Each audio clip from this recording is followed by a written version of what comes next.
Hello, good evening मेरे प्यारे बच्चों। कैसे हैं आप सब? चलिए, उम्मीद करता हूँ कि अच्छे ही होंगे। कल के सेशन में हम लोगों ने देखा था कि रासायनिक समीकरण की सीमा के बारे में हम लोग जाने थे। ठीक है, कि रासायनिक समीकरण का क्या क्या सीमा है, उसके बारे में हम लोगों ने क्या क्या था जाना था। ठीक है, आज हम लोग जानेंगे कि यानी जो कल हम लोगों ने रासायनिक समीकरण की जो सीमाएं के बारे में हम लोगों ने जाना था, मतलब कि उसमें रासायनिक समीकरण लिख देने से हर बात की पूर्ति नहीं हो जाती है, और उस कमी को दूर करके उपयोग करना हमारे लिए रासायनिक समीकरण ज्यादा उपयोगी होगा। ठीक है, तो उसको हम कैसे आगे उस चीज को दूर करेंगे, यानी रासायनिक समीकरण की जो सीमाएं हैं उस चीज को दूर करके हम कैसे और अधिक अधिक उपयोगी बना सकते हैं रासायनिक समीकरण को, उसके बारे में आज के सेशन में हम लोग जानेंगे। ठीक है, तो चलिए आज हम लोग जानते हैं कि रासायनिक समीकरण को अधिक उपयोगी कैसे बना सकते हैं। रासायनिक रासायनिक समीकरण रासायनिक समीकरण को अधिक उपयोगी बनाना। कैसे हम लोग रासायनिक समीकरण को और अधिक उपयोगी बना सकते हैं, मतलब सीधा सीधा बात हम लोग इसको कह सकते हैं कि जो रासायनिक समीकरण में जो कमी रह गई है, या जो रासायनिक समीकरण की जो सीमा है, उस चीज को दूर करके हम रासायनिक समीकरण को और अधिक उपयोगी बना सकते हैं। तो रासायनिक समीकरण की सीमा में हम लोग पढ़े थे कि उसमें हमको ये जानकारी नहीं हो पाता है कि किस अवस्था में प्रतिकारक है या किस अवस्था में प्रतिफल है। ठीक है, किस अवस्था में प्रतिकारक भाग ले रहा है और नया पदार्थ जो बन रहा है, प्रतिफल जिसका निर्माण हो रहा है, वो किस अवस्था में हो रहा है। ठीक है, उसकी जानकारी हमें नहीं होती थी, तो हम लोग उसको दूर करके, या फिर हम लोग और भी सीमा में पढ़े थे, बहुत सारा सीमा पढ़े थे कि उसमें हमको जानकारी नहीं मिल पाता है, क्या उसमें छेपी और उसमें शोषी की जानकारी नहीं मिल पाता है, और भी बहुत सारा चीज हम लोगों ने पढ़ा था। कल की क्लास देख लेंगे तो आपको समझ में आ जाएगा। यानी उस चीज को हम लोग दूर करके रासायनिक समीकरण को और अधिक उपयोगी बना सकते हैं। तो पहला कैसे हम लोग अधिक उपयोगी बना सकते हैं, तो पहला उपयोगी बनाने के लिए हम लोग क्या करेंगे, अभिकारक एवं प्रतिफल की भौतिक अवस्था को हम लोग दर्शा देंगे। ठीक है, भौतिक अवस्था की जानकारी हमको नहीं मिलता था रासायनिक समीकरण से, तो उसको हम लोग क्या करेंगे, दर्शा देंगे। तो पहला क्या लिख सकते हैं, अभिकारकों एवं प्रतिफलों की भौतिक अवस्था की जानकारी देकर, प्रतिकारकों और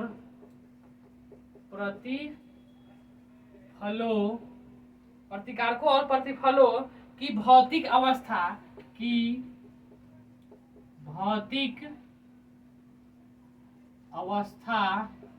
क्या अवस्था की जानकारी देकर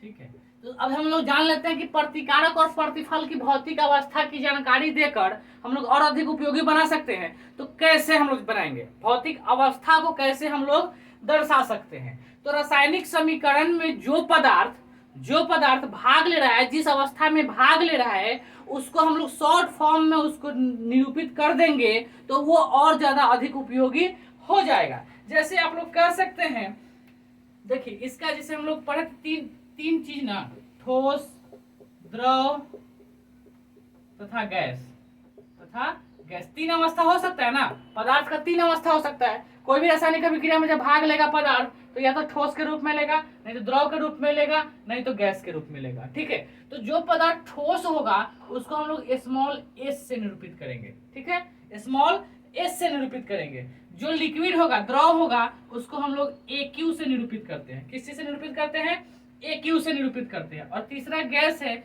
इसको हम लोग जी से निरूपित करते हैं। ठीक है, ये तीन चीज, इसको हम लोग ठोस को एस से, द्रव को ए क्यू से, और गैस को जी से। यानी जो पदार्थ रासायनिक अभिक्रिया में भाग लेगा, तो भाग लेने प्रतिकारकों के सूत्र एवं संकेत के बगल में इस चिन्ह का प्रयोग करके, यानी भौतिक अवस्था को दर्शा के हम और अधिक उपयोगी बना सकते हैं।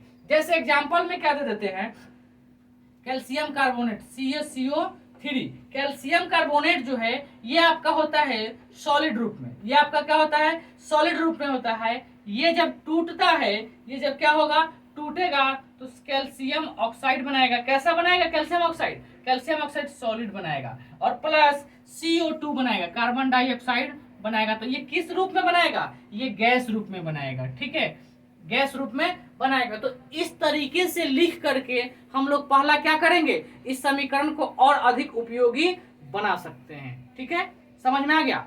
और इस तरीके से हम लोग क्या पहला लिखेंगे, प्रतिकारकों और प्रतिफलों की भौतिक अवस्था की जानकारी देकर और अधिक उपयोगी बना सकते हैं। कहीं से कोई दिक्कत नहीं ना। चलिए तो इसको लिख लेंगे और इसको लिख लेंगे, ठीक है, इस समीकरण को लिख लेंगे। ये हम आपको समझने के लिए बताए हैं, ये हम आपको समझने के लिए बताए हैं, ठीक है, कोई दिक्कत नहीं ना। चलिए अगला हम लोगों का आता है, दूसरा में आता है क्या, ऊष्माक्षेपी एवं ऊष्माशोषी अभिक्रिया की जानकारी। 1 मिनट, चलिए इसको मिटा दें हम। अगला हम लोग देखते हैं दूसरा में क्या, इस चीज को ऊपर लिख देते हैं, लिख ही लेंगे, लिए होंगे आप लोग। चलिए हम लोग जैसे क्या बताया है आपको, CaCO3 ये आपका सॉलिड रूप में है, ये टूटेगा तो CaO प्लस क्या बनाएगा, CO2। CaO किस रूप में है, सॉलिड रूप में, प्लस CO2 किस रूप में हो गया, गैस के रूप में हो गया, ठीक है। चलिए दूसरा हमको जानकारी क्या मिलता है, दूसरा ऊष्माक्षेपी एवं ऊष्माशोषी अभिक्रिया की जानकारी देकर। ऊष्माक्षेपी तथा ऊष्माशोषी अभिक्रिया की जानकारी देकर, ठीक है, यानी ऊष्माक्षेपी अभिक्रिया क्या है, ऊष्माशोषी अभिक्रिया क्या है, इसके बारे में हम लोग जान लेते हैं, ठीक है। तो ये चीज ऊष्माक्षेपी और ऊष्माशोषी में क्या होता है, या तो बाहर से ऊष्मा लेगा रासायनिक अभिक्रिया में, या तो बाहर से ऊष्मा लेगा, नहीं तो बाहर से ऊष्मा बाहर ऊष्मा देगा, छोड़ेगा, ठीक है। रासायनिक अभिक्रिया के फलस्वरूप ऊष्मा का ग्रहण करेगा, नहीं तो ऊष्मा को क्या करेगा, रिलीज करेगा। तो उस चीज को भी दर्शा करके हम रासायनिक समीकरण को और अधिक उपयोगी बना सकते हैं, ठीक है, और अधिक उपयोगी बना सकते हैं, ठीक है। चलिए तो कैसे हम जानेंगे कि कौन सा ऊष्मा है, तो अब देखिए, जब हम लोग ऊष्मा शोषित करते हैं, यानी रासायनिक अभिक्रिया के फलस्वरूप अगर ऊष्मा की आवश्यकता होती है तो हम लोग क्या करते हैं, दो चीज होता है, प्रतिकारक होता है, प्रतिफल होता है। तो प्रतिकारक और प्रतिफल क्या होता है, तो अब देखिए, शोषी माने शोषित करना, यानी रासायनिक अभिक्रिया में बाहर से ऊष्मा लेना पड़ता है, उसी को हम लोग कहते हैं ऊष्मा शोषी अभिक्रिया, ठीक है। तो उस चीज को क्या करते हैं, प्रतिकारक में प्लस ऊष्मा हम लोग लिखते हैं, यानी क्या समीकरण में किस ओर, प्रतिकारक किधर होता है, बाईं ओर, समीकरण के बाईं ओर प्लस ऊष्मा लिखते हैं, उसी को हम लोग कहते हैं ऊष्मा शोषी।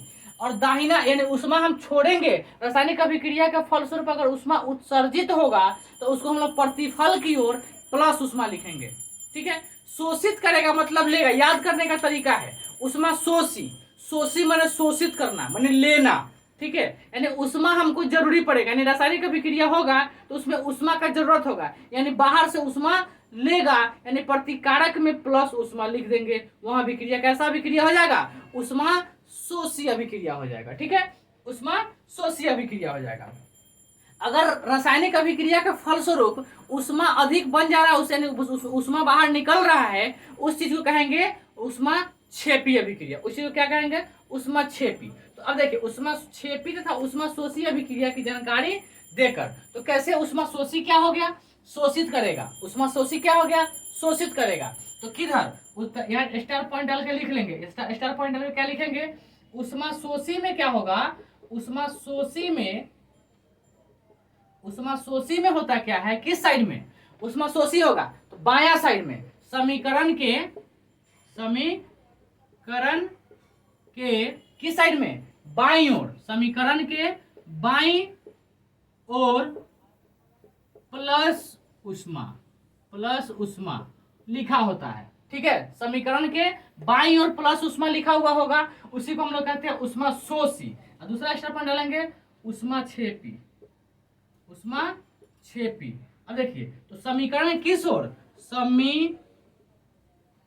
समीकरण के दाईं ओर, समीकरण के दाईं ओर प्लस उष्मा, एक दाईं ओर लिखेंगे और एक बाईं ओर लिखेंगे। तो किधर दाईं ओर का मतलब क्या हो गया, प्रतिकारक के तरफ। प्रतिकारक में अगर प्लस उष्मा है तो शोषित हो रहा है, और प्रतिफल में है मतलब बाहर निकाल रहा है। ठीक है, तो ये होता है प्रतिकार उष्मा शोषी और उष्मा क्षेपी अभिक्रिया। ठीक है, अब कुछ कुछ स्थिति में क्या होता है कि ये दोनों अभिक्रिया एक साथ होता है, ये दोनों अभिक्रिया क्या होता है, एक साथ होता है। तो दोनों अभिक्रिया जब एक साथ होगा तो उसको हम लोग कहते हैं रेडॉक्स अभिक्रिया। उसको हम लोग कहते हैं क्या, उष्माक्षेपी और उष्माशोषी अभिक्रिया जब साथ साथ होता है तो उसको हम लोग कहते हैं रेडॉक्स अभिक्रिया। उसको हम लोग क्या कहते हैं, रेडॉक्स अभिक्रिया। ठीक है, यानी ऑक्सीजन, उष्मा का मतलब क्या हुआ, ऑक्सीजन। तो ऑक्सीजन लेना और ऑक्सीजन छोड़ना। तो एक कंडीशन में क्या होता है, ऑक्सीजन लेगा, ऑक्सीजन क्या करेगा, लेगा और हाइड्रोजन छोड़ेगा। ऑक्सीजन लेगा और हाइड्रोजन छोड़ेगा। तो ऑक्सीजन ले रहा है, ऑक्सीजन का शोषण हो रहा है, तो ऑक्सीजन जब लेगा तो हाइड्रोजन को छोड़ना पड़ेगा, उसको त्यागना पड़ेगा। ठीक है, तो ऑक्सीजन लेगा तो शोषी, ऑक्सीजन त्यागेगा तो क्षेपी। ठीक है, अब हाइड्रोजन और ऑक्सीजन दोनों मिल रहा है, इन दोनों क्या करेगा, मिलेगा, इन दोनों अभिक्रिया साथ साथ होगा तो उसको हम लोग कहते हैं रेडॉक्स अभिक्रिया। उसको हम लोग क्या कहते हैं, रेडॉक्स अभिक्रिया। यानी उष्माक्षेपी और उष्माशोषी अभिक्रिया जब साथ साथ होता है तो उसको हम लोग कहते हैं रेडॉक्स अभिक्रिया। ठीक है, कोई दिक्कत नहीं ना। चलिए जैसे इसका एग्जाम्पल देख लीजिए, इसका उपयोग करके हम लोग क्या करेंगे, और भी समीकरण को अधिक उपयोगी बना सकते हैं। तो जैसे एग्जाम्पल देख लीजिए, सी कार्बन प्लस ऑक्सीजन। ठीक है, और क्या होगा, ये जो दोनों मिलेगा तो CO2 का निर्माण करेगा और प्लस उष्मा निकालेगा, प्लस क्या करेगा, उष्मा निकालेगा। तो ये समीकरण के किस ओर है, ये समीकरण के दाईं ओर है, समीकरण के दाईं ओर है, इसलिए उष्मा क्षेपी होगा, उष्मा क्षेपी। कोई दिक्कत नहीं ना। अच्छा, अब समीकरण के बाईं ओर जैसे nitrogen N2 plus oxygen O2। ठीक है, और इसमें और आवश्यकता पड़ेगा क्या, प्लस उष्मा, प्लस उष्मा। इस तरह से अगर दिया हुआ लिखा हुआ रहेगा तो इसको कहेंगे हम लोग क्या, ये बनाएगा NO। ये समीकरण संतुलित नहीं है। ठीक है, अब हो गया समीकरण संतुलित। ठीक है, तो इसको कहेंगे क्या, किस ओर प्लस उष्मा दिया हुआ है, किस ओर, समीकरण के बाईं ओर, समीकरण के बाईं ओर। मतलब उष्मा की आवश्यकता पड़ रही है, उष्मा की जरूरत पड़ रही, शोषित कर रही है, इसलिए इसको कहेंगे हम लोग क्या, उष्मा शोषी, उष्मा शोषी। कोई दिक्कत नहीं ना। तो चलिए इसको लिखे तो फटाफट फटाफट लिखे, जल्दी स्क्रीनशॉट लीजिए, आगे बढ़ेंगे हम लोग, आगे बढ़े। चलिए आगे मिटाते हैं इसको, 2 नंबर पढ़ लिए हम लोग, ये सब लिखेंगे फटाफट। 3 नंबर में आते हैं, यानी इस उष्माक्षेपी और उष्माशोषी का उपयोग करके हम लोग और अधिक उपयोगी बना सकते हैं, किसको, और अधिक उपयोगी बना सकते हैं समीकरण को, रासायनिक समीकरण को। अगर इस तरीके से लिखा जा सके, लिख सकते हैं, तो अगर लिखाएगा तो और अधिक उपयोगी होगा। तीसरा है क्या, तीसरा क्या है, हमको ये नहीं पता चलता है कि गैस, रासायनिक समीकरण का सीमा में हम लोग पढ़े थे कि गैस की उत्पत्ति होता है, उसकी जानकारी हमें क्या होता है, हमें नहीं मिल पाता है। किससे, रासायनिक समीकरण से। तो रासायनिक समीकरण से जब गैस निकलता है तो उसकी जानकारी हमें नहीं मिलती है। अगर उसकी जानकारी होती या उसकी जानकारी हमें रासायनिक समीकरण को लिखने से या देखने से पता चल जाता तो हमारा समीकरण और भी अधिक उपयोगी हो जाता। ठीक है, तो पहले तीसरा क्या है, गैस के उत्सर्जन की जानकारी, गैस के उत्सर्जन की जानकारी। ठीक है, जानकारी देकर और भी अधिक उपयोगी बना सकते हैं। जैसे क्या होगा, अब देखिए एग्जांपल में जिंक है प्लस H2SO4। ठीक है, H2SO4 है, ये क्या करता है, ये विलयन है। इस विलयन से क्या होता है, इस विलयन से जो अधिक क्रियाशील तत्व होता है ना, अधिक क्रियाशील जो तत्व होता है वो विस्थापित हो जाता है। तो ये क्या करता है, कि Zn SO4 के साथ अभिक्रिया कर लेता है और प्लस क्या करता है, हाइड्रोजन गैस को बाहर निकालता है। तो इसमें ये तो जानकारी नहीं मिल पा रहा है कि कौन सा गैस बाहर निकल रहा है, लेकिन जैसे हाइड्रोजन गैस बाहर निकल रहा है तो इसके बगल में अगर हम लोग तीर चिन्ह दे देते हैं ऊपर की ओर, तो इससे हमको समझ में आ जाता है कि क्या करते हैं कि ये गैस बन के बाहर निकल रहा है। इससे हमको पता चल जाता है, कि ये गैस बन के बाहर निकल रहा है। इसलिए ये इस तरह का सिंबल देकर के हमें पता चल जाएगा कि गैस का उत्सर्जन हो रहा है। और इस तरह की जानकारी देने के बाद हमें और भी रासायनिक समीकरण को अधिक उपयोगी बना सकते हैं। ठीक है, तो गैस उत्सर्जन की जानकारी देकर कैसे, तीर चिन्ह ऊपर की ओर दे करके गैस के उत्सर्जन की जानकारी हमें मिल जाती है। देकर क्या लिखेंगे, तीर चिन्ह ऊपर की ओर,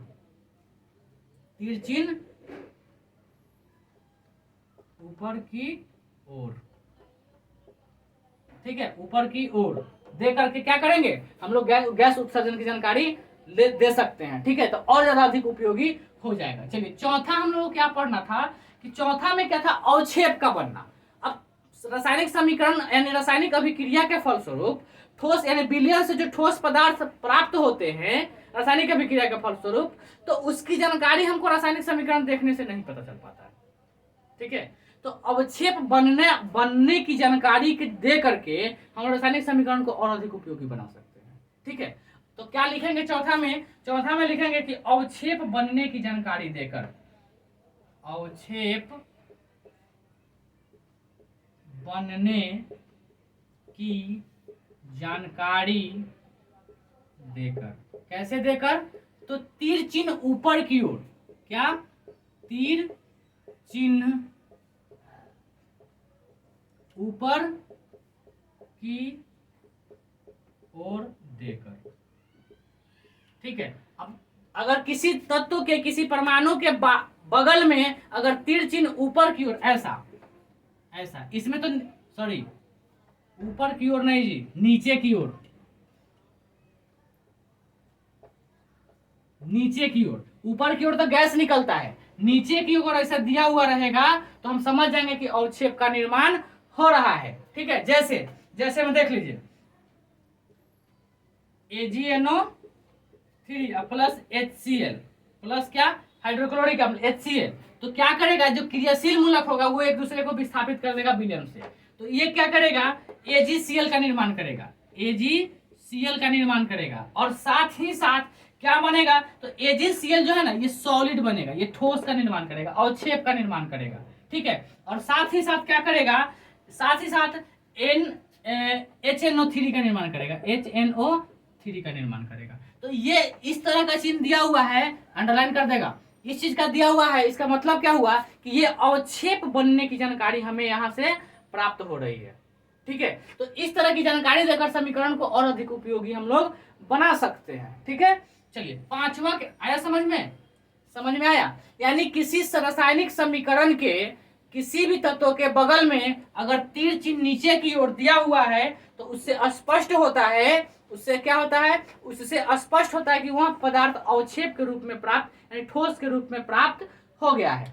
अगर किसी रासायनिक समीकरण के किसी तत्व या किसी परमाणु के बगल में तीर चिन्ह ऊपर की ओर दिया हुआ है तो उसको हम लोग समझते हैं कि वहां पर गैस का निर्माण हो रहा है, वो पदार्थ गैस के रूप में बन के बाहर निकल रहा है। ठीक है, तो ये 2 3 4 चीज हो गया। पांचवा हम लोग क्या पढ़ेंगे, अब देखिए कुछ समीकरण में हम लोग क्या करते हैं कि प्रेशर, टेम्परेचर इत्यादि ये सब की जानकारी हमें नहीं हो पाती है। ठीक है, वो चीज की जानकारी हमें नहीं, अभिक्रिया के दशाओं का पता नहीं चल पाता था, तो उस दशा को दर्शाने के बाद हमें रासायनिक समीकरण को और अधिक उपयोगी बना सकते हैं। ठीक है, तो क्या हम लोग लिखेंगे कि अभिक्रिया की दशाओं की जानकारी देकर, अभिक्रिया की दशाओं क्या, कोष्ठ में क्या लिख देंगे, ताप दाब या उत्प्रेरक, क्या, उत्प्रेरक की जानकारी देकर,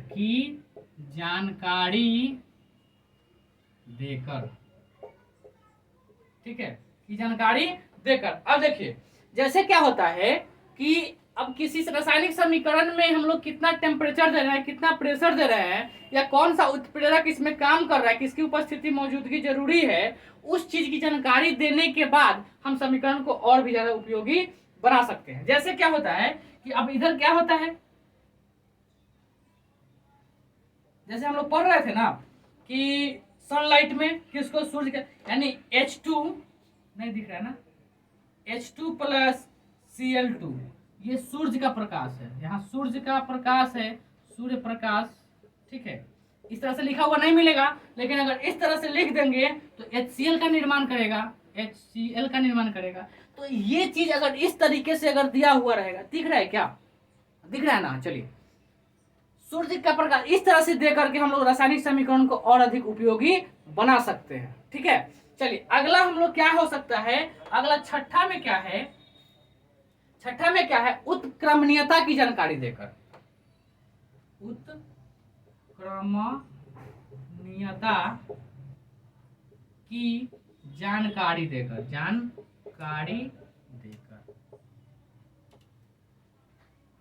अब देखिए ये उत्क्रमणीयता की जानकारी क्या है, उत्क्रमणीयता की जानकारी क्या है, देखिए तो उत्क्रमणीयता का मतलब क्या है कि रासायनिक अभिक्रिया में प्रतिकारक कारक जब एक साथ मिलेगा तो प्रतिफल का निर्माण करेगा, और प्रतिफल भी टूटेगा तो प्रतिकारक का निर्माण करेगा। यानी उल्टा रिवर्स करे, उल्टा करे तब, अच्छा सीधा रासायनिक अभिक्रिया करा दे तब, दोनों तरफ से करने पे सेम प्रोसेस हमें प्राप्त, सेम प्रोडक्ट हमें प्राप्त होता है, उसको कहते हैं उत्क्रमणीयता। तो उत्क्रमणीयता की जानकारी दे करके क्या होगा कि तीर चिन्ह जो है ना, तो आधा तीर चिन्ह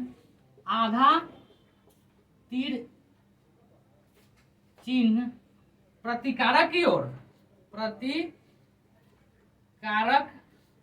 की ओर तथा आधा प्रतिफल की ओर, प्रतिफल की ओर देकर, ठीक है। अब देखिए, अब आधा तीर चिन्ह का प्रयोग प्रतिकारक की ओर देकर के आधा प्रतिफल की ओर देकर, मतलब क्या हुआ, अब देखिए जैसे ये हुआ, आधा ये ऐसे इधर हो गया, अच्छा आधा फिर इधर ऐसे हो गया।